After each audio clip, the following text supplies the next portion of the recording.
Hi friends, welcome to Veerabhadra's kitchen. Tomato మిరియాల రసం ఎలా prepare చేయాలో చూసేద్దాం రండి. స్టవ్ వెలిగించుకొని గిన్నె తీసుకుని 2 టేబుల్ స్పూన్ ఆయిల్ వేసుకుని వెల్లుల్లి రెబ్బలు,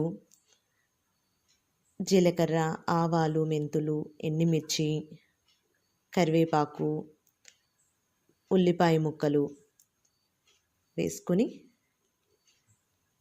బాగా కలుపుకోవాలి.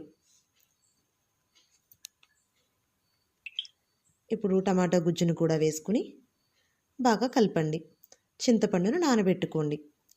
ఇప్పుడు టమాటా గుజ్జులో బాగా కలుపుకొని పసుపు, మిరియాల పొడి వేసుకొని బాగా కలుపుకోండి. దానిలో తగినంత ఉప్పు, తగినంత కారం, చింతపండు గుజ్జును కూడా వేసుకొని తగినంత వాటర్ని వేసుకొని బాగా కలపండి.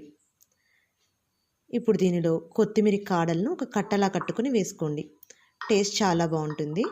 ఇప్పుడు దానిలో వెల్లుల్లి, ధనియా, జీరాని దంచుకొని కచ్చాపచ్చాగా దంచుకొని వేసుకోండి. ఆ టేస్టే చాలా డిఫరెంట్గా ఉంటుంది. ఒక్కసారి ఇలా ట్రై చేసి చూడండి. ఎలా ఉందో కమెంట్ చేయండి. సబ్స్క్రైబ్ చేయడం మర్చిపోండి.